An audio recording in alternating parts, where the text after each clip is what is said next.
welcome to Statisticspedia. Now today's video it is based on measure of dispersion. So students, in today's video हम कैसे proceed करेंगे? सबसे पहले हम measure of dispersion as usual. What is measure of dispersion? Quickly हम लोग सारी जो definitions है, जो formulas है, जो short points है, important properties है, ये सब कुछ discuss करने के बाद we will solve the objective questions and now at last at the end of the video the questions for you now. Practice questions है फॉर ऑल द स्टूडेंट्स, तो आप स्किप मत करिएगा वीडियो को प्लीज. मैं देखती हूँ बहुत सारे स्टूडेंट्स जो हैं वो वीडियो स्किप कर देते हैं.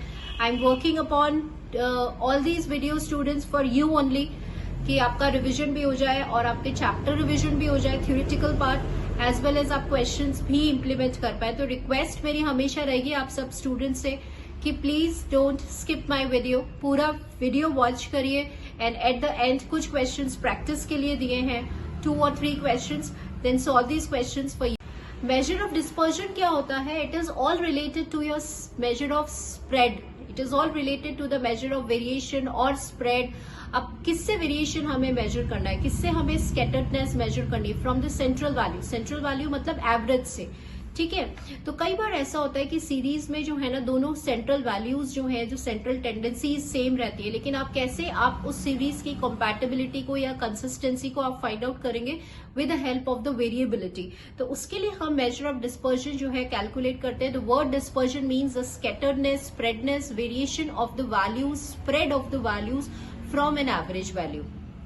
समटाइम्स क्वेश्चन में आता है कि लो वेरिएशन, लो डिस्पर्जन क्या इंडिकेट करता है? तो लो डिस्पर्जन इंडिकेट करता है कि आपकी जो सीरीज है वो ज्यादा स्टेबल है, ठीक है. आपकी जो सीरीज है वो ज्यादा कंसिस्टेंट है, इट इज मोर होमोजीनियस, उसमें रिलायबिलिटी अच्छी है. लेकिन अगर आपका सीरीज का वेरिएशन ज्यादा है, मतलब स्प्रेड ज्यादा है, जो ऑब्जर्वेशंस है वो ज्यादा डिस्टेंस पे है सेंट्रल या एवरेज या मीन वैल्यू से, तो दैट इंडिकेट्स द कि जो आपकी सीरीज है उसकी कंसिस्टेंसी और स्टेबिलिटी जो है वो बहुत कम है. तो व्हाट वी वांट कि हमारा जो डिस्पर्जन है, जो वेरिएशन है वो हमेशा लीस्ट रहे, हमेशा मिनिमम रहे. So students, measures of dispersion को हम एवरेजेस ऑफ सेकेंड ऑर्डर भी कहते हैं, ये आपको ध्यान रखना है. मेजर ऑफ सेंट्रल टेंडेंसी, इसे हम कहते हैं averages of first order. Measure of dispersion, it is also known as averages of second order. Let's quickly recall about the uses of dispersion. हम डिस्पर्जन क्यों स्टडी करते हैं? In order to test the reliability of the series, कि आपका जो average है वो कितना रिप्रेजेंटेटिव है, आपकी सीरीज कितनी कंसिस्टेंट है, कितनी रिलायबल है, कितनी स्टेबल है, और इन अदर वर्ड्स कितनी होमोजीनियस है. सेकेंड, अगर आप सीरीज की वेरिएबिलिटी को कंपेयर करना चाहते हैं, that is a wide use, मतलब for the computation of various statistical measures. जैसे डिस्पर्जन कि बहुत सारे मेजर्स हम कोरिलेशन है, डिजाइन ऑफ एक्सपेरिमेंट है, रिग्रेशन है, अनोवा है, सैम्पलिंग थ्योरी है, वहां पे यूज करते हैं. तो इसकी जो एप्लीकेबिलिटी है it is very wide, it is used in various fields. Let's talk about the different types or methods of measuring dispersion. तो dispersion को measure करने के लिए students we have an absolute measure of dispersion and we have a relative measure of dispersion. Absolute में आप देख रहे हैं we have range, quartile deviation, mean deviation and standard deviation. देखिए absolute measure of dispersion क्या होता है? जो original units of measurement में express होता है, that is known as an absolute measure of for example जैसे कि अगर आपका कोई प्राइस है रुपीज में मेंशन है, अगर हाइट की बात कर रहे हैं सेंटीमीटर्स में है, वेट अगर केजी में है, तो जब सीरीज अपनी ओरिजिनल यूनिट्स ऑफ मेजरमेंट में एक्सप्रेस्ड होती है तब वहां पे एब्सोल्यूट आता है. लेकिन एब्सोल्यूट मेजर ऑफ डिस्पर्जन जो होता है ना स्टूडेंट्स, उससे आप सीरीज को कंपेयर नहीं कर सकते. It is not useful for comparing the variability of the series. तो ये इसका एक लिमिटेशन है जो आपको याद रखना है. तो इसीलिए अगर आपको किसी भी सीरीज की वेरिएशन या डिस्पर्जन को मेजर करना है तो हम कौन से मेजर्स ऑफ डिस्पर्जन यूज करते हैं? Relative measure of dispersion. अब रिलेटिव मेजर ऑफ डिस्पर्जन में कौन कौन सा आता है? जैसे coefficient of range, coefficient of mean deviation, coefficient of quartile deviation and coefficient of standard deviation, जिसे आप कहते हैं कोएफिशिएंट ऑफ वेरिएशन. अब यहाँ आप देख रहे हैं कि द वर्ड इज कोएफिशिएंट. तो जैसे ये कोएफिशिएंट वर्ड एम्फसाइज होगा, हाईलाइट होगा, दैट मीन्स ये किसको रिप्रेजेंट कर रहा है? रिलेटिव मेजर ऑफ डिस्पर्जन को. जैसे रिलेटिव मेजर ऑफ डिस्पर्जन की बात आती है, आपको 2 और 3 पॉइंट्स याद रखने हैं कि ये एक प्योर नंबर है, एक यूनिटलेस नंबर है. यहाँ पे कोई यूनिट्स जो है कंसिडर नहीं करी जाती. तो ध्यान रखिए, प्योर नंबर है, independent of the units of measurement है, और रिलेटिव मेजर ऑफ डिस्पर्जन को हम यूज करते हैं in order to compare the variability of the series. Now what do you mean by range? Now range हम सबको पता है, largest minus smallest observation, that will give you the range. तो range क्या है, सबसे क्विकेस्ट है, सबसे इजीएस्ट है to understand and to calculate easily, quickly आप एक जो है इसको कंप्यूट कर सकते हैं। तो क्वेश्चन क्या आता है, which measure of dispersion is quickly to compute, तो what will be the answer, that will be your range. ठीक है, इजीली हर कोई समझ जाता है, इजी टू अंडरस्टैंड है, कोई कैलकुलेशन की आपको जरूरत नहीं पड़ती है। बट इसके कोई डिसएडवांटेजेस भी होते हैं स्टूडेंट्स। डिसएडवांटेज क्या होता है कि जो रेंज है it is most affected by extreme observations. Now why it is so, which measure of dispersion is highly affected by extreme observations, that is range. Range क्या होता है, देखिए रेंज का जो फॉर्मूला है ना वो L माइनस एस है, लार्जेस्ट वैल्यू और स्मॉलेस्ट वैल्यू का डिफरेंस। और लार्जेस्ट और स्मॉलेस्ट वैल्यू किसको बेसिकली रिप्रेजेंट कर रहे हैं, एक्सट्रीम वैल्यूज को। तो एक्सट्रीम वैल्यूज में अगर कोई चेंज आ रहा है तो ऑब्वियसली रेंज जो है वो बहुत ज्यादा उस पर फर्क पड़ेगा। तो ये भी जो है देखिए इसका कोई फर्दर एल्जेब्रिक ट्रीटमेंट नहीं है, मतलब अगर स्टैटिस्टिकल प्रोसेसिंग में ये कहीं यूज में नहीं आता है, not based on all the observation. इसको सिर्फ लार्जेस्ट और स्मॉलेस्ट वैल्यू से इसका कंसर्न है, it is not based on all the observations. If you talk about the formulas, तो देखिए L माइनस एस आपको पता ही है। अगर आप कोएफिशिएंट ऑफ रेंज की बात कर रहे हैं तो L minus S upon L plus S, ये कोएफिशिएंट अगर ग्रुप फ्रीक्वेंसी डिस्ट्रीब्यूशन है, मतलब कंटिन्यूअस अगर आपको गिवन है, तो upper limit of the highest class and lower limit of the lowest class का आप डिफरेंस ले लेंगे तो वो जो है वो आपका रेंज निकल के आएगा। रेंज का क्या कोई फर्दर यूज है, बिल्कुल यूज है। एवरीडे लाइफ में हम रेंज को यूज करते हैं। टेम्परेचर है, वेदर फोरकास्टिंग डिपार्टमेंट इसको यूज करता है। अगर स्टैटिस्टिकल क्वालिटी कंट्रोल में जो है रेंज का यूज किया जाता है, ठीक है, प्राइजेस है, स्टॉक्स मार्केट्स है, तो वहां पे जो है वो रेंज का यूज किया जाता है। तो this is a common use for quartile range. अब देखिए रेंज में हमने देखा कि ठीक है सारी ऑब्जर्वेशंस पे बेस्ड नहीं है, सिर्फ 2 ऑब्जर्वेशंस पे बेस्ड है। तो इसी का एक बेटर मेजर ऑफ डिस्पर्जन क्या है, inter quartile range. Inter quartile range क्या होता है, Q3 माइनस Q1, याद रखिएगा Q3 minus Q1 it is a formula for inter quartile range. अब इसके कुछ पॉइंट्स जो हमें कंसिडर करने हैं वो क्या, ये 50% ऑफ द ऑब्जर्वेशंस लेता है। जैसे आप देख रहे हैं यहाँ पर middle of the 50% of the observations को ये इंक्लूड करता है, जो 25% जो है बाहर उसको एक्सक्लूड करता है। देखिए 25% इधर और 25% राइट साइड में इन ऑब्जर्वेशंस को एक्सक्लूड करता है। ऐसे ही मैंने सेमी इंटर क्वार्टाइल रेंज बोला, सेमी मतलब क्या होता है, हाफ होता है। तो जैसे ही आप Q3 माइनस Q1 बाई 2 करेंगे तो ये जो फॉर्मूला बनेगा वो बनेगा आपका क्वार्टाइल डेविएशन का। याद रखना है, इस पर बहुत सारे क्वेश्चन आते हैं कि क्वार्टाइल डेविएशन का और दूसरा नाम क्या है, that is semi inter quartile range. Formula क्या है, Q3 माइनस Q1 बाई 2 है, half of inter quartile range, ऐसे भी बन सकता है। क्वार्टाइल डेविएशन कितनी परसेंट ऑफ द वैल्यूज को कंसिडर करता है, 50% ऑफ द वैल्यूज को कंसिडर करता है। कितनी परसेंट ऑफ द वैल्यूज को कंसिडर नहीं करता, रिमेनिंग 50% ऑफ द वैल्यूज को कंसिडर नहीं करता। लोअर साइड से 25% और अपर साइड से 25%।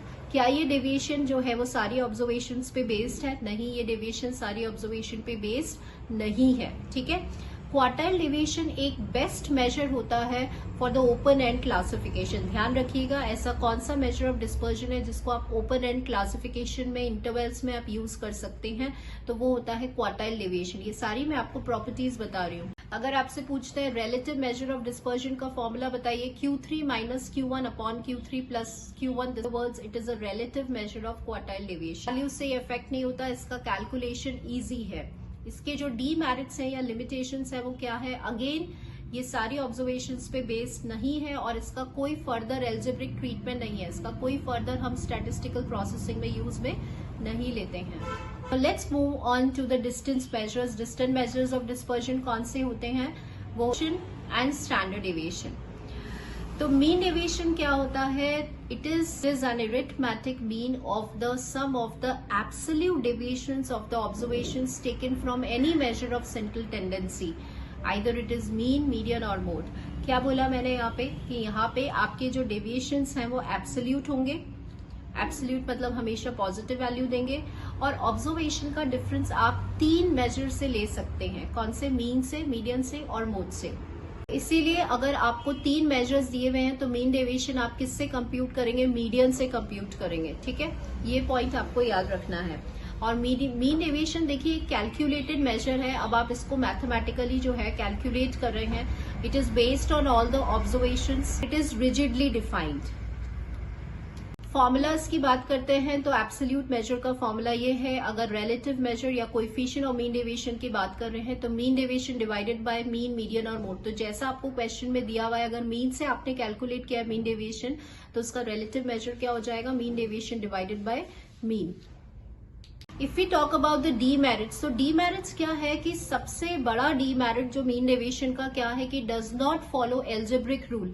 व्हाई इट इज सो, देखिए यहाँ पर क्या है कि सपोज अगर आपकी वैल्यू 3 आ रही है और एक जगह -3 आ रही है तो मीन डेविएशन उसको +3 कंसिडर करेगा due to the absolute deviations. तो मैथमेटिकली ये लॉजिकल नहीं है, तो इसीलिए हम बोलते हैं कि mean deviation algebraic rule follow कर जो है नहीं करता है और mathematically this is not logical.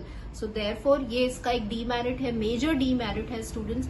और सेकंड डीमेरिट इसका क्या है कि अगर आप मीन से कंप्यूट करेंगे, मीडियन से कंप्यूट करेंगे या मोड से कंप्यूट करेंगे तो सबके आंसर्स अलग अलग आएंगे, डिफरेंट रिजल्ट्स जो हैं the different results, so different values आएंगी when you compute it from the different measure of central tendency. So students अभी नेक्स्ट हमारा जो मेजर है वो है स्टैंडर्ड डेविएशन। और let me tell you one thing, mean deviation की जब हम बात करते हैं तो मीन डेविएशन में क्या क्या ड्रॉबैक्स आ रहे थे। एक तो ये आप तीनों से निकाल सकते हैं, मीन, मीडियन एंड मोड से। दूसरा यहाँ पे साइंस का प्रॉब्लम था कि हमेशा एब्सोल्यूट पॉजिटिव साइन में वैल्यू दे रहा है। तो इसको ओवरकम करने के लिए, इस लिमिटेशन को, वी हैव स्टैंडर्ड डेविएशन। तो अब बहुत सारे पॉइंट स्टैंडर्ड डेविएशन के हैं और these are the important ones. सबसे पहला पॉइंट है कि स्टैंडर्ड डेविएशन हमेशा आप किससे कंप्यूट करेंगे, मीन से कंप्यूट करेंगे। स्टैंडर्ड डेविएशन को आप किससे रिप्रेजेंट करते हैं, सिग्मा से रिप्रेजेंट करते हैं। स्टैंडर्ड डेविएशन का कॉन्सेप्ट किसने इंट्रोड्यूस किया था, कार्ल पियर्सन ने इंट्रोड्यूस किया था। और स्टैंडर्ड डेविएशन को क्या बोलते हैं, रूट मीन स्क्वायर डेविएशन। ध्यान रखिएगा, it is known as root mean square deviation. और फॉर्मूला क्या होता है आपके सिग्मा का, 1/n summation xi minus x bar का होल स्क्वायर, और इसका हम जब रूट ले लेते हैं इसीलिए इसको बोलते हैं root mean square deviation. Standard deviation is always computed from mean. This is also again important point. Standard deviation जो है वो हमेशा आपको मिनिमम वैल्यू देता है। उसका रीजन है, अगेन अब आपको प्रॉपर्टी यहाँ पे रिवाइज करनी है। आपको क्या पता है, देखिए फॉर्मूले में क्या होता है, summation xi minus x bar का स्क्वायर। तो फॉर्मूले में क्या होता है, summation xi minus x bar का स्क्वायर। आपने एक प्रॉपर्टी पढ़ा हुआ है मीन का, the sum of the square deviations of the observations taken from the mean is always least. तो इसी वजह से हम ये जो वैल्यू आती है स्टैंडर्ड डेविएशन की वो मिनिमम वैल्यू आती है due to this property. Next moving on to the relative measure of standard deviation. तो पता होना चाहिए आपको coefficient of variation. Coefficient of variation क्या है, तो it is a relative measure of standard deviation. Formula क्या होता है इसका, sigma upon X bar into 100, मतलब standard deviation divided by mean into 100। ये सारे ऑब्जेक्टिव क्वेश्चंस हैं। अब आपसे बोला जाए कि सीवी का यूज क्या है, तो यहाँ बिल्कुल ध्यान दीजिएगा, इसके क्वेश्चंस भी आते हैं। देखिए कोएफिशिएंट ऑफ वेरिएशन का यूज क्या है कि जब आपको किसी भी सीरीज की वेरिएबिलिटी को टेस्ट करना है, मतलब कि सपोज आपको ये जानना है कि कौन सी सीरीज का डिस्पर्जन ज्यादा है या कम है, और इन अदर वर्ड्स क्वेश्चन में आता है कि कौन सी सीरीज स्टेबल है, कौन सी सीरीज कंसिस्टेंट है, कौन सी सीरीज का वेरिएबिलिटी लो है। Now what is square of standard deviation, square of standard deviation variance होता है। वेरिएंस क्या होता है, सिग्मा स्क्वायर होता है। अब एक इंपॉर्टेंट पॉइंट जो मैं आपको कहना चाहती हूँ, सिग्मा स्क्वायर हमेशा ग्रेटर देन 0 होगा और सिग्मा हमेशा ग्रेटर देन 0 होगा। तो ध्यान रखिएगा कि वैल्यूज हमेशा पॉजिटिव आती है सिग्मा और सिग्मा स्क्वायर की। ये बहुत इंपॉर्टेंट पॉइंट है कैलकुलेशन पॉइंट ऑफ व्यू से। नेक्स्ट हमारे पास आता है, लेट्स रिकॉल, फटाफट हम यहाँ पे जो है क्विकली एक बार देखते हैं फॉर्मुलेस क्या होता है। ये आपका बेसिक फॉर्मूला होता है सिग्मा स्क्वायर का। अगर आप वेरिएंस का रूट ले लेंगे तो ये सिग्मा का फॉर्मूला हो जाएगा, ठीक है। Then we have a shortcut method जहां पे हम डी लेते हैं, assumed mean, D equals to X minus A, तो ये अज्यूम्ड मीन मेथड है।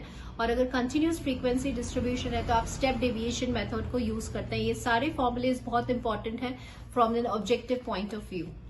Next students, variance for n natural numbers.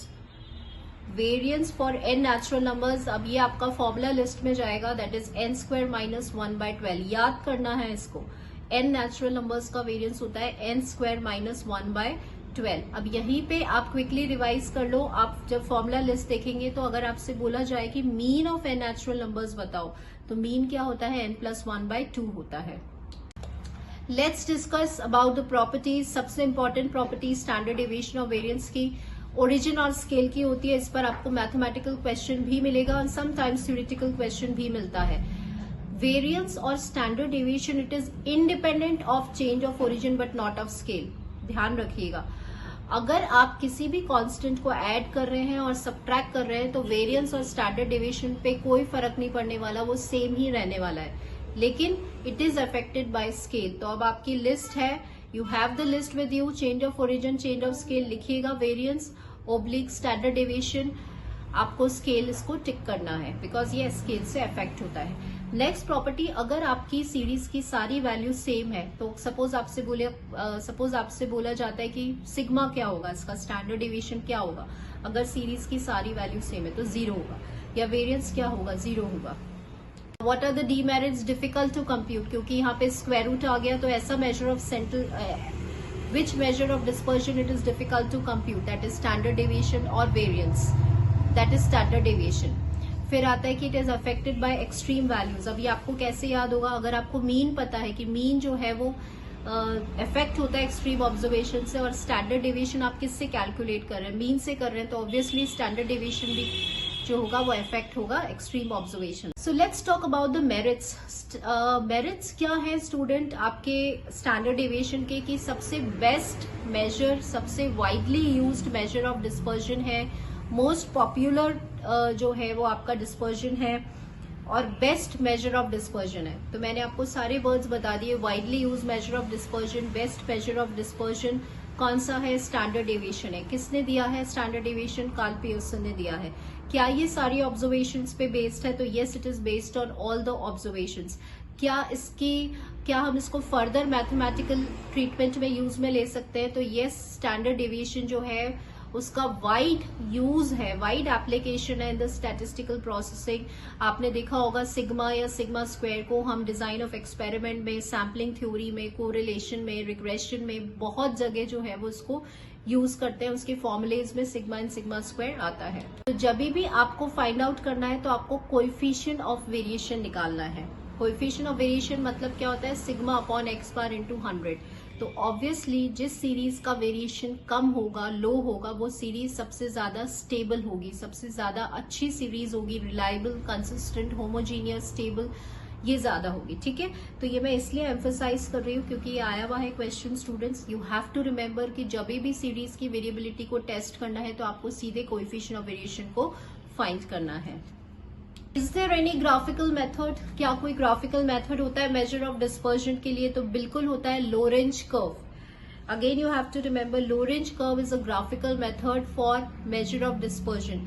अब देखिए क्या होता है, जितनी भी इकोनॉमिक इनइक्वालिटीज होती है, जैसे यहाँ पर अगर हम इनकम की बात करते हैं, डिस्ट्रीब्यूशन ऑफ इनकम की, तो उसको हम उस डिस्पर्जन को, उस वेरिएबिलिटी को हम ग्राफिकली कौन से कर्व की हेल्प से प्लॉट कर सकते हैं या रिप्रेजेंट कर सकते हैं, वो लोरेंज कर्व होता है। इसमें 2 और 3 पॉइंट्स आपको याद रखने हैं। देखिए लोरेंज कर्व में एक लाइन ऑफ इक्वालिटी होती है 45 डिग्रीज पर, ठीक है, जिसे लाइन ऑफ इक्वल डिस्ट्रीब्यूशन भी कहते हैं। ठीक है, अब यहाँ पे एक फर्स्ट पॉइंट ये है कि there is a line of equality और line of equal distribution. Second point, इसकी जितनी भी वैल्यूज होंगी और फ्रीक्वेंसीज होंगी वो क्यूमुलेटेड होनी चाहिए। इस पे भी ऑब्जेक्टिव क्वेश्चन आया हुआ है, ध्यान रखिएगा, क्यूमुलेटिव फ्रीक्वेंसीज होनी चाहिए और वैल्यूज भी क्यूमुलेटेड होनी चाहिए, तभी आप लोरेंज कर्व प्लॉट कर पाएंगे। और थर्ड पॉइंट आपको क्या याद रखना है स्टूडेंट्स, कि जितना ज्यादा क्लोज होता है आपका कर्व किसके, लाइन ऑफ इक्वालिटी के, उतना ज्यादा डिस्पर्जन कम होता है। तो कई बार क्वेश्चन ये भी आया हुआ है कि अगर आपका Lorentz curves line of equality से आपका कर्व का डिस्टेंस अगर ज्यादा है तो ये किसको रिप्रेजेंट करेगा, लो डिस्पर्जन को या हाई डिस्पर्जन को, तो ऑब्वियसली हाई डिस्पर्जन को। तो कर्व को हमेशा क्लोजर रहना है लाइन ऑफ इक्वालिटी के, अगर क्लोजर है तो डिस्पर्जन कम है, और अगर बहुत ज्यादा डिस्टेंस पे है तो डिस्पर्जन ज्यादा है। So students, here we have revised all points and formulas and properties which are based on these measures. Now let's move on to the objective section. Consider the first question. Which one is an absolute measure of dispersion? So students, अभी हम क्या follow कर रहे हैं, हम we will starting के कुछ questions हम theoretical basis लेंगे and then we will consider the mathematical questions. सो यहाँ पे क्वेश्चन पूछा जा रहा है कि एब्सोल्यूट मेजर ऑफ डिस्पर्जन कौन सा है।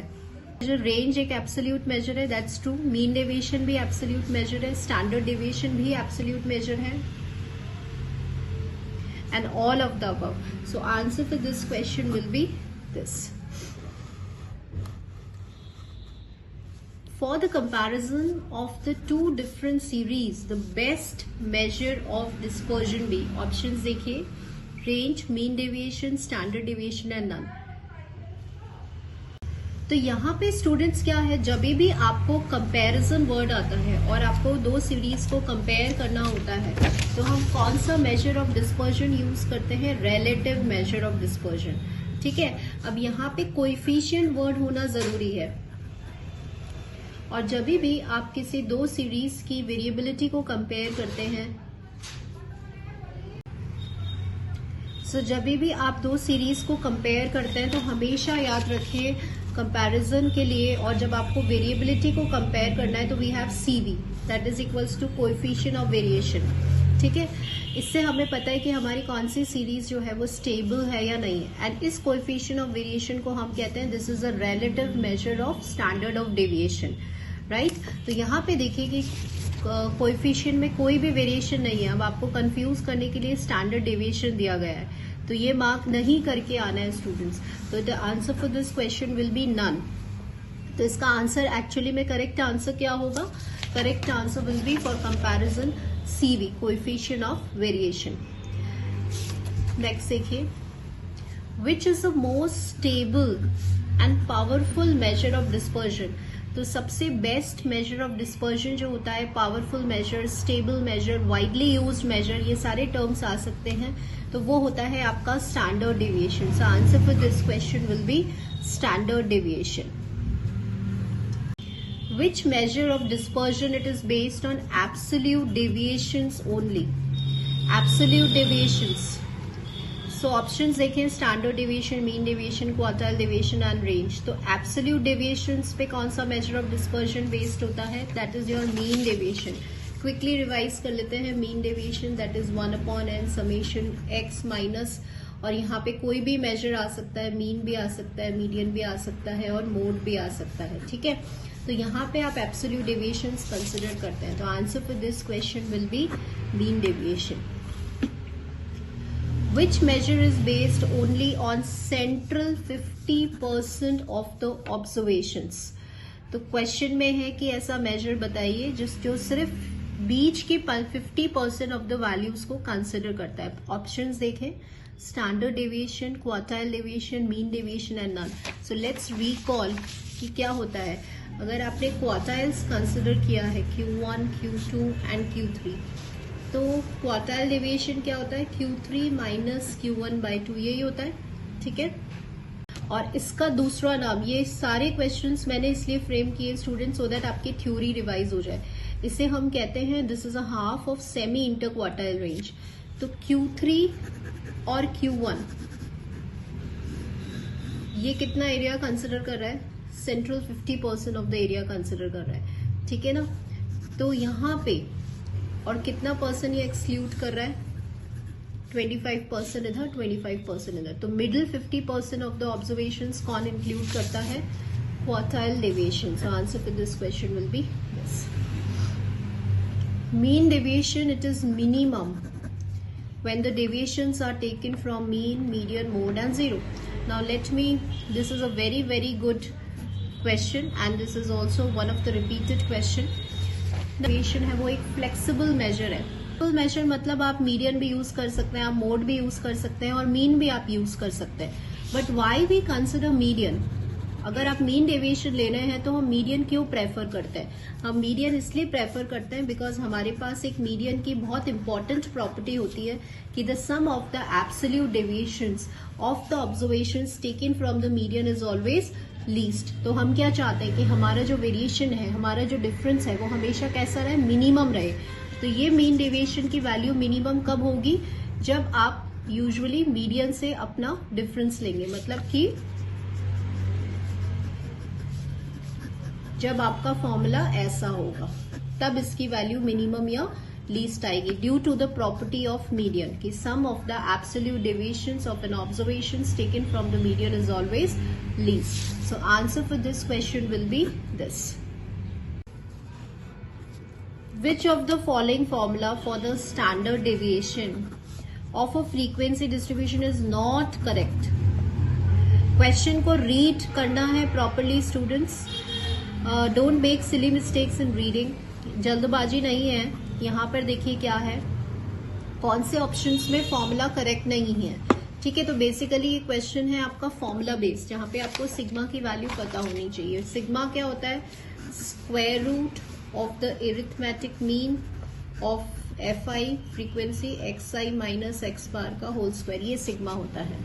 ठीक है, अब आपको पता है कि इसमें हमारे पास इसको आप फर्दर कैसे लिख सकते हैं, summation fi xi square upon n minus summation fi xi upon n का होल स्क्वायर.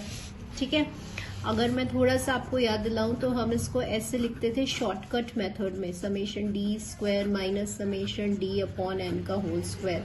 अगर फ्रीक्वेंसीज हैं तो यहाँ पे फ्रीक्वेंसीज आ जाती है, तो बिल्कुल वही है. देखिए समेशन डी स्क्वायर मतलब ये वाला, और समेशन डी बाय एन का होल स्क्वायर, तो ये भी it is also a correct formula.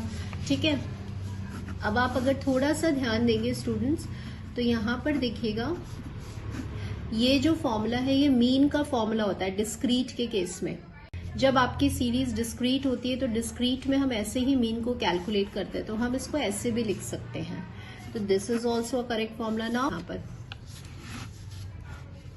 देखिए ये तो फॉर्मूला होता है ये सिग्मा का, तो this is a right option, correct formula है ये. आपको वो आंसर बताना है जो करेक्ट नहीं है. यहाँ पर देखिए इसी को जब हम एक्सपैंड करेंगे तो this is also correct formula, और ये मीन का फॉर्मूला होता है, तो this is also correct. So answer for this question will be this. Which measure of dispersion ensures lowest degree of reliability?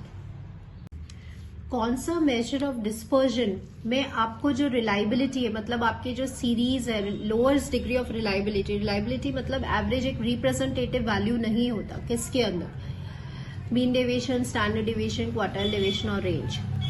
तो देखिए लोएस्ट डिग्री जो होता है ना रिलायबिलिटी का, इसको ध्यान दीजिएगा, वो होता है आपका क्वार्टाइल डेविएशन. ठीक, यहाँ पे क्वेश्चन आता है which measure of dispersion ensures highest degree, तो हाईएस्ट डिग्री होता है स्टैंडर्ड डेविएशन. स्टूडेंट्स एक रिक्वेस्ट मेरी हमेशा आपसे है, मैं यहाँ पे देखती हूँ एनालिटिक्स के अंदर क्या स्टूडेंट्स जो हैं वो मेरी वीडियो स्किप कर रहे हैं. प्लीज मैं बहुत ज्यादा मतलब I am giving time and I am working upon this videos कि मैं मैक्सिमम क्वेश्चंस और मैक्सिमम इन्फॉर्मेशन आपको बता सकूं. तो आप देख रहे हैं क्वेश्चन के साथ साथ मैं आपको ऑल्टरनेटिव क्वेश्चंस भी बताती हूँ कि और क्या क्या क्वेश्चंस फ्रेम हो सकते हैं. तो this is all for you.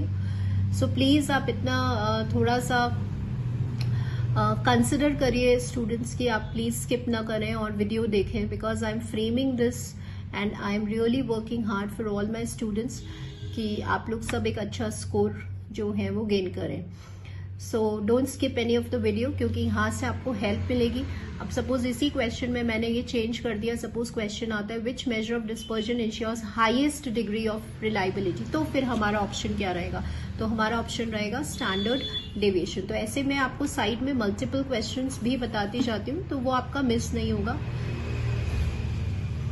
यहाँ देखिए which measure of dispersion it is most affected by extreme values. ठीक है, quartile deviation, range, mean deviation और स्टैंडर्ड. देखिए रेंज जो है ना वो सिर्फ लार्जेस्ट और स्मॉलेस्ट वैल्यू, रेंज का फॉर्मूला क्या होता है L minus S, largest value minus smallest, और लार्जेस्ट और स्मॉलेस्ट वैल्यू सीरीज के एक्सट्रीम वैल्यूज होते हैं, ये आपको पता है. तो अगर एक्सट्रीम वैल्यू से सबसे ज्यादा इफेक्ट कौन होगा, क्योंकि फॉर्मूला ही जो है रेंज का वो L माइनस एस से बना है, तो obviously the answer for this question will be this. Which measure of dispersion can be calculated in case of open end intervals? So students अभी ऑप्शंस देखने की भी जरूरत हमें नहीं होनी चाहिए, क्योंकि ओपन एंड इंटरवल्स के लिए जो बेस्ट मेजर ऑफ डिस्पर्जन रहता है वो आपका रहता है क्वार्टाइल डेविएशन. ठीक है, तो ये बिल्कुल याद रखिए, क्वार्टाइल डेविएशन एक बेस्ट मेजर है जिसे for an open end intervals. Quartile deviation is equal to inter quartile range double the interquartile range, half of the interquartile range and none of the above. तो अभी अभी हमने revise किया था ये कि क्वार्टाइल डेविएशन का फॉर्मूला होता है Q3 माइनस Q1/2 और Q3 माइनस Q1 को हम कहते हैं इंटर क्वार्टाइल रेंज। तो इंटर क्वार्टाइल रेंज का जब आप हाफ कर देते हैं तो आपको क्या मिलता है, quartile deviation. So answer for this question will be half of the inter quartile range. Which of the following statement is true for measure of dispersion? Mean deviation does not follow algebraic rule. तो क्या ये statement true है? बिल्कुल true है, क्योंकि आपको पता है मीन डेविएशन एब्सोल्यूट डेविएशंस होते हैं तो वो नेगेटिव साइंस कंसिडर नहीं करते, उसका आंसर हमेशा पॉजिटिव आने वाला है। तो ये मैथमेटिकल और एल्जेब्रिक रूल मतलब प्लस माइनस साइन रूल को ये फॉलो नहीं करता है। तो this is a true statement. Range is a crudest measure, this is also true because range सिर्फ 2 ही वैल्यूज पर बेस्ड होता है, तो it is a crudest measure. Coefficient of variation is a relative measure, तो ये बिल्कुल सही है। कोएफिशिएंट वर्ड आते ही हमें क्या स्ट्राइक करना चाहिए कि कोएफिशिएंट ऑफ वेरिएशन एक रिलेटिव मेजर है। किसका रिलेटिव मेजर है? स्टैंडर्ड डेविएशन का। तो ये भी बिल्कुल सही है। And all of the above, so सारी स्टेटमेंट्स बिल्कुल ट्रू है। So answer will be D. Variance it is independent of change of. Most important property, अब आपको अपनी लिस्ट याद आ जानी चाहिए change of origin and scale की। तो वेरिएंस जो है वो सिर्फ और सिर्फ किससे अफेक्ट होता है? स्केल से। और किससे अफेक्ट नहीं होता है? ओरिजिन से। सो answer will B variance it is independent of change of origin only. All the values in the series are same, then the variance be what? Very good question students. Let me explain you this question. Question है कि अगर series में सारी value same है तो बताएं variance की value क्या होगी। So let me right it over here. अपना वेरिएंस का फॉर्मूला होता है 1/n summation of xi minus x bar का होल स्क्वायर। ठीक है, अब थोड़ा सा मीन की प्रॉपर्टी भी रिवाइज कर लेते हैं। मीन में हमने एक रिलेशन पढ़ा था, ये वाला है ना, am is equal to gm is equal to hm। ये कब होता है? जब सारी वैल्यूज कैसी होती है? सेम होती है ना। तो ये भी रिवाइज हो गया। अब देखिए, अगर सारी वैल्यूज सेम है तो मीन भी वो रहेगा। सपोज अगर मैं 5 5 5 है, आपसे पूछती हूँ इसका मीन क्या होगा, तो इसका मीन 5 ही रहने वाला है। तो यहाँ पे अगर सारी वैल्यू सेम है और आपको ऑब्जर्वेशन का डिफरेंस मीन से लेना है, तो ये ऑब्जर्वेशन है और उसका डिफरेंस आप मीन से लेंगे, तो हमेशा वो डिफरेंस कैसा आने वाला है? 0 आने वाला है। तो याद रखिएगा, क्वेश्चन में अगर वैल्यू सेम है तो वेरिएंस की वैल्यू क्या हो जाएगी? 0। So answer for this question will be B, that is 0। The standard deviation of the first n natural numbers be what? Now this comes under your formula list. आप formula list prepare कर रहे होंगे, please frame करिए formula list, ठीक है ना। Last में आपको एग्जामिनेशन टाइम में बहुत हेल्प करने वाले हैं।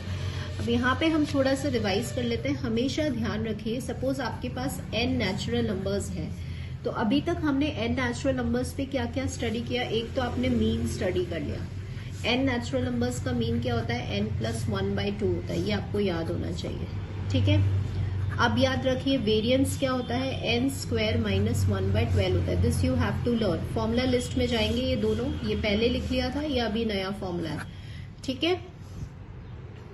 वापस से रिवाइज करिए कि जो वेरिएंस होता है ऑफ n नेचुरल नंबर्स वो क्या होता है? n² - 1/12। अभी क्वेश्चन कहते हैं कि स्टैंडर्ड डेविएशन बताइए। स्टैंडर्ड डेविएशन मतलब होता है रूट ऑफ वेरिएंस, तो क्या हो जाएगा? n² - 1/12। तो आंसर फॉर दिस क्वेश्चन, आपसे क्या पूछ लिया? Standard deviation of the first n natural numbers. तो ऑप्शन में देखो 2 भी दिया हुआ है just to make you confuse, लेकिन n² - 1/12 इज आंसर। अब इसी फॉर्मूले को इम्प्लीमेंट करने के लिए देखिए मैंने नेक्स्ट क्वेश्चन क्या डाल दिया? Variance of the first 20 natural numbers be what? तो हमारे पास टाइम नहीं है, we need to learn the formulas. First 20 natural numbers का आपको वेरिएंस निकालना है, तो हमें तो वेरिएंस का फॉर्मूला याद है n नेचुरल नंबर्स का। अब यहाँ पे n की प्लेस पे क्या हो गया? 20, तो आप सीधे फॉर्मूले में डालेंगे, नो नीड टू कैलकुलेट, ठीक है। 400 - 1 तो ये आता है 399/12, और ये 3 से कैंसिल होके 133/4 4 आ रहा है. So answer for this question will B 133/4. ठीक है. If each observation of the distribution whose standard deviation is sigma is increased by lambda, then the variance of the new observation be what? Now let me explain you students. ये बहुत बहुत important question है और एक question आपको किसी भी form में मिलने वाला है. तो पहले हम बहुत अच्छे से समझेंगे. देखिए आपके पास ये प्रॉपर्टी होती है, ठीक है, ये होता है, इसका आंसर ये होता है. अब इसको समझिए, ये प्रॉपर्टी याद रखनी है आपको. यहाँ पे आप क्या कर रहे हैं, ऐड कर रहे हैं, तो दैट इज योर ओरिजिन. यहाँ पे आप मल्टीप्लाई कर रहे हैं, दैट इज योर स्केल. अब ये प्रॉपर्टी आपको क्या याद होनी चाहिए, वेरिएंस को आप कुछ भी ऐड करें, कुछ भी सब्ट्रैक्ट करें, कोई फर्क नहीं पड़ता. It is independent. तो आप देख रहे हो आंसर में कहीं भी ओरिजिन नहीं है. ठीक है. आंसर में किसका आंसर आ रहा है, स्केल का आंसर आ रहा है, because variance it is affected bye scale. Suppose students, अगर मैंने आपसे क्वेश्चन में बोल दिया कि चलिए इसका आंसर बताएं, तो आपको पता है ये सब्ट्रैक्ट हो रहा है, तो इसका आंसर क्या हो जाएगा, 25 इंटू वेरियंस ऑफ स्केल. जो वैल्यू आप मल्टीप्लाई करते हैं वो हमेशा स्क्वायर में जाती है. सपोज अगर क्वेश्चन में आपसे बोलते हैं -x की वैल्यू बताइए, तो आपको पता है यहाँ पे किससे मल्टीप्लाई हो रहा है, -1 से, तो -1 का square into variance of x. बहुत इंपॉर्टेंट रिलेशन बता रही हूँ, बहुत बार गलती हो जाती है. This is a relation, variance of -x is equal to variance of x. आप क्वेश्चन समझिए. क्वेश्चन में ये दिया हुआ है कि आपकी जो ऑब्जर्वेशन है उसका स्टैंडर्ड डेविएशन सिग्मा है. उस ऑब्जर्वेशन को अगर लैम्डा से इंक्रीज कर देते हैं, मतलब आपकी ऑब्जर्वेशन ऐसी थी और इन सारी ऑब्जर्वेशंस का स्टैंडर्ड डेविएशन सिग्मा है. अगर हर ऑब्जर्वेशन को लैम्डा से इंक्रीज कर देते हैं तो आपका नया स्टैंडर्ड डेविएशन क्या होगा. तो स्टूडेंट्स, अभी हमें पता है हम कुछ भी ऐड करेंगे या कुछ भी सब्ट्रैक्ट करेंगे, स्टैंडर्ड डेविएशन को कोई फर्क नहीं पड़ने वाला, वो वही वैल्यू रहेगी. तो answer for this question will be sigma. ठीक है. If the standard deviation of the variate x is 10, then the variance for this is what. तो अभी देखिए, आपको सिग्मा दिया हुआ है 10 और आपसे बोल रहे हैं कि 50 + 5xi की वेरिएंस बताएं. तो फॉर्मूला क्या हो रहा है, यहाँ पे ऐड हो रहा है 50 प्लस, तो इट इज इंडिपेंडेंट, कोई फर्क नहीं पड़ेगा. हमें सिर्फ मल्टीप्लाई वाली या डिवाइड वाली वैल्यू से फर्क पड़ता है. तो यहाँ पे 5 है, तो आंसर क्या हो जाएगा, 25 इंटू वेरियंस ऑफ x. अब बहुत सारे स्टूडेंट्स बहुत एक गलती कर देते हैं जल्दी में. देखिए वेरियंस ऑफ x क्या होता है, सिग्मा स्क्वायर होता है. क्वेश्चन में क्या दिया हुआ है, सिग्मा दिया हुआ है. पहले इसका स्क्वायर करना है. I am highlighting this point because हम जल्दी में 10 से मल्टीप्लाई कर देते हैं और ऑप्शन में वो भी अवेलेबल रहता है. ठीक है. हमें सिग्मा स्क्वायर चाहिए, तो सिग्मा स्क्वायर से जब आप मल्टीप्लाई करेंगे तो आंसर ये आने वाला है 2500. सो ध्यान रखना है, ऑप्शन आपको 250 का जरूर मिलेगा और 25, because this is a reason. मैं आपको बता रही हूँ कि कहाँ हमसे गलती हो जाती है. हम जल्दी में वो वैल्यू रख करके आ जाते हैं और हम कहते हैं कि दिस इज करेक्ट. नो, 2 बार हमें देखना है, ठीक है, कि आप क्या गलती कर रहे हैं. एक बार आप फिर से क्रॉस चेक कर लीजिए. वेरिएंस ऑफ x है, सिग्मा स्क्वायर है, मल्टीप्लाई करना है, then we have to substitute the value. So answer for this question will be this. Standard deviation of the variate it is sigma. Then the standard deviation of this variate where a, b, c are constants be what. मैंने ये questions इसलिए डाले क्योंकि ये आने वाला है, scale origin का आता ही है हर साल, तो इसलिए आपका हर फॉर्म में अपन इसको क्लियर कर लेंगे. आपको इसका स्टैंडर्ड डेविएशन निकालना है. ठीक है ना. xi का स्टैंडर्ड डेविएशन आपको सिग्मा गिवन है. अब स्टूडेंट्स देखिए, यहाँ पे मैं थोड़ा सा ब्रेक कर देती हूँ उसको. a/c into xi plus b/c into xi, इससे क्लियर हो जाएगा. यहाँ पे ऐड हो रहा है ये, तो इससे इसको कोई फर्क नहीं पड़ने वाला. इसको किससे फर्क पड़ेगा, इससे, है ना. अब सपोज अगर मैं आपसे बोलती हूँ इसका वेरिएंस बताओ, तो आप क्या करेंगे, a/c का square into variance of xi, ये आंसर हो जाएगा. ठीक है, ये आंसर है. देखिए ऑप्शन में a/c का होल स्क्वायर इंटू सिग्मा दिया हुआ है. अब मैं आपको बताती हूँ यहाँ क्या इंपॉर्टेंट है। यहाँ पे आपसे स्टैंडर्ड डेविएशन पूछा जा रहा है, यहाँ पे आपसे वेरिएंस नहीं पूछा जा रहा है। तो जब आप इसका स्टैंडर्ड डेविएशन निकालेंगे, स्टैंडर्ड डेविएशन मतलब आपको रूट लेना है, इस टर्म का रूट लेंगे तो a/c इंटू ये हो जाएगा सिग्मा। ठीक है, अब वेरियस बहुत सारे स्टूडेंट्स जो हैं वो यही आंसर मार्क करके आने वाले हैं। देखिए ऑप्शन में है a/c सिग्मा और ऑप्शन में ये भी है। What I want to highlight over here students, A और C क्वेश्चन में गिवन है कॉन्स्टेंट्स जो माइनस में भी हो सकते हैं। आपको ये प्रॉपर्टी पता है कि वेरिएंस और सिग्मा की वैल्यू हमेशा कैसी आने वाली है, ग्रेटर देन 0 आने वाली है। तो आपको पता है ये तो पॉजिटिव होगी, लेकिन इसका कुछ पता नहीं है क्योंकि यहाँ पे क्वेश्चन में कहीं नहीं दिया हुआ है कि ये पॉजिटिव कॉन्स्टेंट्स है, यहाँ पे दिया हुआ है ये कॉन्स्टेंट्स है। So I am emphasising again and again students की ये वैल्यू, क्योंकि आप स्टैंडर्ड डेविएशन निकाल रहे हैं तो आपका आंसर ग्रेटर देन 0 में आना चाहिए। Variance is always a positive quantity, standard deviation is always a positive quantity. So ये आंसर ऐसे आएगा, ध्यान दीजिएगा, दिस इज आंसर। हमेशा एब्सोल्यूट वैल्यू लेंगे, पॉजिटिव वैल्यू लेंगे। आंसर ये भी है और ये भी है, तो यही कॉन्सेप्ट्स हमें क्लियर करने हैं। ठीक है, मैंने आपको रीजन बताया हम यहाँ एब्सोल्यूट क्यों कंसिडर कर रहे हैं, क्योंकि पूरी वैल्यू को हमेशा कैसा रहना है, ग्रेटर देन 0 रहना है। So answer for this question will be this, a very important question जो आप रिवाइज करके जाएंगे during our examination time. Let x1 x2 xn be the n observations, ये मीन है, ये वेरिएंस है। स्टेटमेंट 1 देखिए, the variance of 2x1 x2 xn is 4 sigma square and the mean of 2x1 xn is 4x bar. अब सपोज मैंने यहाँ पे थोड़ा सा शॉर्ट में लिख दिया, ठीक है, क्योंकि हमें स्टेटमेंट्स चेक करने की कौन सी स्टेटमेंट ट्रू एंड फॉल्स है। ठीक है, अब वेरिएंस ऑफ 2xi तो क्या हो जाएगा, स्केल है तो आपको पता है कि ये आंसर आने वाला है। ठीक है, अब मीन है, आपको याद है कि मीन की हमने एक प्रॉपर्टी ऐसे स्टडी करी थी कि y bar equals to a plus b into X bar. Mean it is affected by both change of origin and change of scale, दोनों से इसको फर्क पड़ता है। तो आपको 2xi का अगर मीन निकालना है तो 2xi x बार हो जाएगा। ठीक है, अब ऑप्शन पे आइए।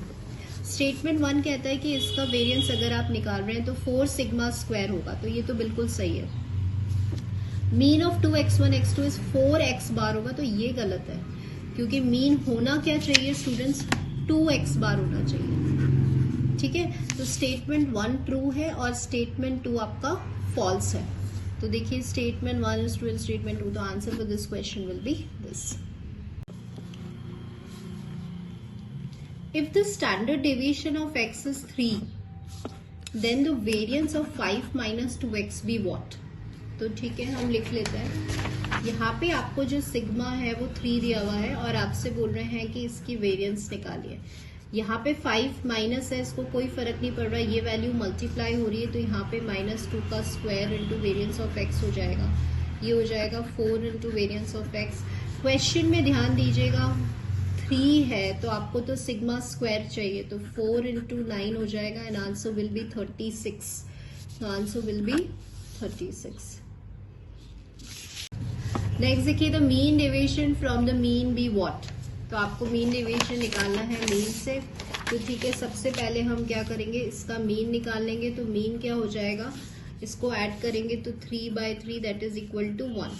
अब आपको निकालना है x माइनस मीन। ध्यान रखिएगा साइन पॉजिटिव कंसिडर कर रहे हैं क्योंकि मीन डेविएशन निकाल रहे हैं। इसका डिफरेंस इससे लेंगे -1 -1 तो -2 आएगा, लेकिन मैं 2 लिख रही हूँ। इसका लोगे तो -1 आएगा क्योंकि हमें एब्सोल्यूट लेना है, तो 1, और इसका लेंगे तो 3 आ जाएगा। ठीक है, तो ये हो गया आपका 6। अब मीन डेविएशन का फॉर्मूला क्या होता है, 1/n, 3 ऑब्जर्वेशंस है और ये आपने डिफरेंस निकाल लिया 6। सो answer will B 2। Answer for this question will be this. Mean deviation of the 5 observations from their mean 3 is 1/2. Then the coefficient of mean deviation. So let's revise. Coefficient of mean deviation क्या होता है, mean deviation divided by mean, median और mode, जिससे भी आप calculate कर रहे हैं। तो यहाँ जो mean deviation क्वेश्चन में आपको गिवन है वो है 1.2 और मीन आपको गिवन है 3. तो now it is very simple, answer will B 0.4. So answer for this question will be this. Mean deviation of 2, 4, 6, 8, 10 be what? I'll mark it as an important question. Question में students कहीं पे नहीं लिखा हुआ कि mean deviation किसके about निकालना है. ये मैंने क्वेश्चन इसलिए दिया है so that I will explain you. यहाँ क्वेश्चन में लिखा था कि आपको अबाउट मीन निकालना है. यहाँ क्वेश्चन में नहीं लिखा किसके अबाउट निकालना है. तो अगर मेंशन नहीं है तो आपको हमेशा मीन डेविएशन किसके अबाउट निकालना है? मीडियन के अबाउट. क्यों? क्योंकि आपको पता है कि इसके अबाउट जब भी हम मीन डेविएशन निकालेंगे तो वो हमेशा आंसर कैसा आने वाला है? मिनिमम आने वाला है. ठीक है, तो ये इसीलिए इम्पोर्टेंट हाईलाइट करिए, एग्जाम में एक बार रिवाइज करके जाना है. तो सो जब आप इसका सम करेंगे तो ये सम आपका आ गया 12. और मीन डेविएशन का फॉर्मूला क्या होता है स्टूडेंट्स? 1 बाय कितनी ऑब्जर्वेशन है? 5 into 12. So this comes out to be 2.4. Answer will be this. So main point क्या करना है? अगर मेंशन नहीं है तो हमेशा ध्यान रखिएगा मीडियन से निकालना है. इफ सो यहाँ देखिए क्वेश्चन में स्टूडेंट्स आपको summation of X, sum of the observations जो है वो 15 दिया हुआ है और स्क्वायर्ड ऑब्जर्वेशंस आपको यहाँ पे 55 दिया हुआ है और आपको वेरिएंस की वैल्यू निकालनी है. तो वेरिएंस क्या होता है? 1/n summation x minus x bar का होल स्क्वायर. लेकिन क्योंकि आपको इन वैल्यूज को यूज करना है तो इसका दूसरा फॉर्म आपको पता होना चाहिए, that is summation x square minus x bar का होल स्क्वायर. और फर्दर आप इसको कैसे लिख सकते हैं? इसको n को मैं अंदर ले जा रही हूँ, minus summation x upon n का होल स्क्वायर. अब सपोज अगर आपको ये याद नहीं है तो स्टूडेंट्स आपको शॉर्टकट मेथड याद तो होगा ही, बिल्कुल वैसे ही लिख लेना है. ये शॉर्टकट मेथड है. ठीक है, तो ये समेशन डी की जगह मैंने ऑब्जर्वेशंस लिख दिया, minus summation X upon n का होल स्क्वायर. अब समेशन एक्स स्क्वायर 55 था, टोटल ऑब्जर्वेशंस 5 है. समेशन एक्स आपका 15 है, टोटल ऑब्जर्वेशंस 5 का स्क्वायर है, तो 11 माइनस 9 हो गया और ये आंसर हो गया आपका 2. So answer for this question will be this. If the mean and the variance of A and B आपको दिया हुआ है तो सीरीज कौन सी कंसिस्टेंट है? Again most important question. जब भी आपको कोई दो सीरीज गिवन है और आपको कंपैरिजन करना है कि कौन सी सीरीज कंसिस्टेंट है, मतलब जिसमें डिस्पर्जन कम है, जिसमें वेरिएशन कम है, कौन सी सीरीज ज्यादा स्टेबल है, कुछ भी वर्ड्स आ सकते हैं. ठीक है, तो आपको क्या करना है? आपको कोएफिशिएंट ऑफ वेरिएशन निकालना है. तो let's write the data first. So यहाँ हमें जब भी कंपेयर करना होता है कोएफिशिएंट ऑफ वेरिएशन होता है sigma upon X bar into 100. Now what is sigma? यहाँ सिग्मा स्क्वायर गिवन है तो आपको सिग्मा चाहिए तो 5 सिग्मा बार 15 इंटू 100 हो गया, तो ये हो गया आपका 33.3 आ रहा है. यहाँ देखिए सिग्मा आपका 4 हो गया अपॉन एक्स बार 20 हो गया and this is multiplied by 100, तो ये आ गया आपका 20%. तो आप देख रहे हैं यहाँ पे जिसका भी वेरिएशन कम है वो सीरीज ज्यादा अच्छी होगी. तो यहाँ किसका वेरिएशन कम है? इसका वेरिएशन. तो ये सीरीज बी जो है वो ज्यादा स्टेबल या कंसिस्टेंट होगी. So answer for this question will be this. The average wage of the workers of a factory is ₹550. Average मतलब मीन दिया हुआ है. एट द स्टैंडर्ड डेविएशन मतलब आपको सिग्मा गिवन है. Then the coefficient of variation be what? ठीक है, तो कोएफिशिएंट ऑफ वेरिएशन का फॉर्मूला होता है sigma upon X bar into 100. So what is sigma? Sigma आपको क्वेश्चन में गिवन है 110. मीन बिल्कुल डायरेक्ट क्वेश्चन है एंड दिस इज 100. तो ये जो है वो आपका कैंसिल हो जाएगा and this is 55 and so ये आपका फाइनली आंसर आ रहा है 20%. तो answer for this question will be this. ठीक है, सो अभी हमने सारे क्वेश्चंस, हर तरह के फॉर्म के क्वेश्चंस ले लिए हैं. Now students questions for you, practice questions for you, और इसका आंसर आपको नेक्स्ट वीडियो में मिलने वाला है. So please do comment me all the answers for these 2 questions. ठीक है,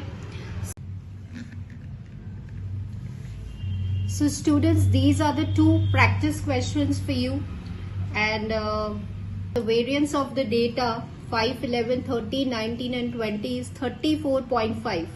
Then the variance of this data be what? Second question, if the first quartile is 104 and the quartile deviation is 18, then the third quartile be what? So if you